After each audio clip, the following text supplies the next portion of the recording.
Hello, welcome to the Lost Voices series. You are listening to episode 1, Feckenham Flashbacks. For optimal listening, please choose a bench on the village square to sit on. Are you comfortable? Please pause this recording if you need more time. I want you to sit here for a moment. There's some things I want to share with you. Perhaps parts of it you already know. Perhaps you've already lived here for over 20 years. Or perhaps you're just visiting, experiencing Feckenham for the first time. Look around you. Take in the surroundings. Notice something you have not seen before, and take a closer look if you like. I want you to become aware of your presence in this exact moment. Listen to the sounds around you. Imagine sitting here on the 21st of April at 4 p.m. That's what I was doing. That's what I'm doing right now. What were you doing now? On the 21st of April at 4 p.m. while I'm sat on this bench. I guess you can think of me as a voice from the not-so-distant past. And the weather's not so nice at the moment. Is it any better now? Imagine here 100 years ago. Who lived in the house you were looking at? What was life here like? What would have changed from now? And what wouldn't have changed from now? A generation just out of memory. None of us were there. Yet through our ancestors, it feels just out of reach. Now think to 100 years forward from now. What will this spot look like? What will life here be like? Who will live in the house you are looking at? Perhaps we'll live long enough to know, or perhaps we won't. Why does looking 100 years into the future seem so much further away than looking 100 years into the past? The history of a community that feels so close. Out of living memory, all we can do is rely on records and word of mouth. I talked to Elizabeth Atkins, a Feckenham historian, about Feckenham in 1914. The modern parish is quite small in comparison with what it was years ago. It changed I think it was in 1894. It became a rural parish, and a rural area rather. So the original parish was huge, and it covered right the way up until Webb Heath, Headless Cross, Crab's Cross, all the way round, Hunt End, right the way round. But as industry changed, Redditch became more important, and those areas like Webb Heath and Headless Cross were all drawn towards Redditch, you see, because they were nearer, really. So it was divided. The old parish of Feckenham was divided into two in 1894. Feckenham Rural, which was the village, Ham Green, Hunt End, and Feckenham Urban, and that bit, although it was called Feckenham Urban, was really more towards Redditch. Right now, you are sat in the centre of what used to be Feckenham Rural, a somewhat contrasting name once you consider how thriving the village used to be. Look towards the high street. Go and sit on the bench by the village notice board. I'll give you some time to do so. Perhaps this would be a good opportunity to read those notices.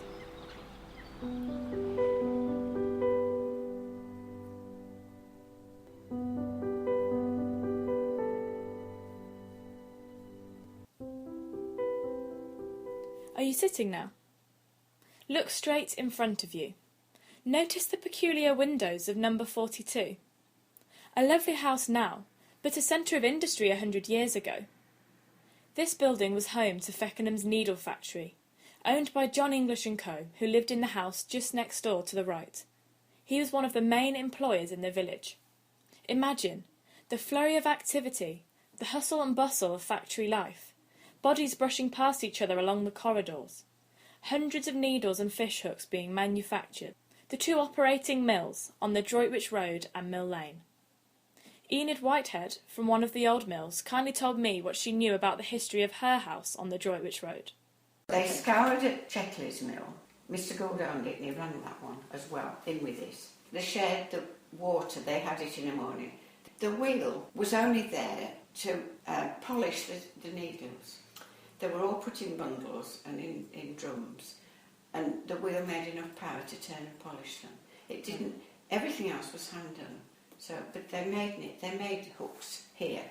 These are fish hooks, fishing hooks, look. So those were at the bottom of where the water was, where the wheel had been, the old wheel. Now look to your right, down the High Street. 100 years ago, this now residential street was bustling with family-run shops, a contrast to the one community shop that we have now. They would have had the butcher and the baker and the candlestick maker, you know, literally. And, well, of course, Barrett's had started. So you've got saddle makers because, of course, it was still very much a rural area. And, well, and it still is in some ways. I can't remember the other shops, actually. But they were general stores. There were 2 or 3 general stores. Certainly, I think there were 2 butchers. There was also a social side to Feckenham. Alongside the 3 pubs and inns in the village, Feckenham held an annual fete called the Wake, which is still held today. The date of the very first wake is unknown, but its origins are in conjunction with the patronal festival of St John the Baptist Church in June. Now a collection of stalls, activities and attractions, the wake back then would have been much the same. Most festivities were connected with the church. And people, organised quite a lot of things to do with the wake and the services. And of course, people went to church much more often, and it was part and parcel of their social life was going to church. St John the Baptist Church is still as much a part of the village as it ever was. You can walk down to the church path now. It's on the edge of the square behind you, over your left shoulder, and on the right-hand side. Go through the gate to the church and take a seat on the bench to your right. Take your time and listen as you go. I have a poem for you, to try and paint more of a picture of Feckenham during the period of the First World War. It's called The Feckenham Men, written by John Drinkwater. The jolly men at Feckenham don't count their goods as common men. Their heads are full of silly dreams from 10:30 to 10:30.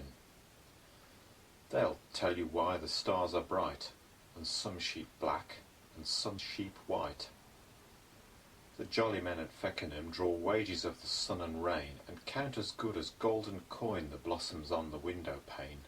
And Lord, they love a sinewy tale, told over pots of foaming ale.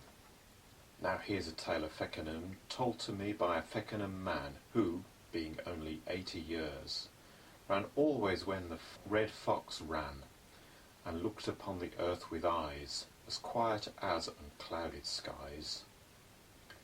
These jolly men of Feckenham, one day when summer strode in power, went down, it seems, among their lands, and saw their bean fields all in flower. Wheat ricks, they said, be good to see. What would a rick of blossoms be? So straight they brought the sickles out, and worked all day, till day was done, and builded them a good square rick of scented bloom beneath the sun. That was not this, I tell to you, a fiery-hearted thing to do. Read by a jolly Feckenham man, the poem was allegedly written in April of 1912. An upbeat poem, Drinkwater describes the Feckenham men as jolly and full of silly dreams, amongst other things. He painted a picture of simple country folk, which is probably quite accurate, considering after the needle industry, most of the residents were farm workers. It was a surprise to me when I came across the one on Feckenham men, which I thought was interesting, and I did try and pursue the subject of the reason why John Drinkwater wrote the poem. He must have had some connection with Feckenham, but he actually worked in Birmingham, which isn't that far from Feckenham. It may well be that he travelled out to Feckenham, I would think. But I haven't been able to, I didn't find anything in his biography that specifically said any connection with Feckenham. So, that doesn't mean to say there wasn't one. But I can't tell you any more. How the poem came to be is also still a mystery to me. We know John Drinkwater was around the area as he became the first manager of the Birmingham Repertory Theatre and founded the Malvern Festival in nearby Malvern, which hosted a 2-week summer season of plays. So at some point he must have passed through and visited the village, finding inspiration in one of the village's 3 pubs to write his poem. During and after the war, it is fair to say communities changed, and Feckenham was no different. As a community, they lost 12 people from the estimated 33 who volunteered from the village. That's 1 in 3 who did not come back.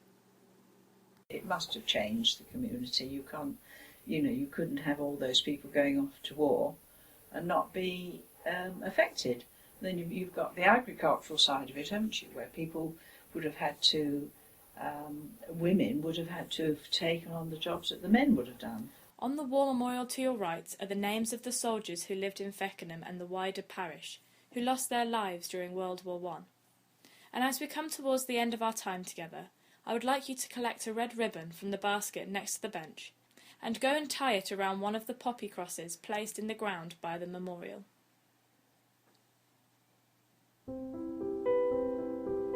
If you have time, please listen to the next episode in this series whilst you're stood here, entitled We Will Remember Them. An opportunity to reflect on the soldiers from the village who gave their lives 100 years ago. Thank you for listening to Feckenham Flashbacks.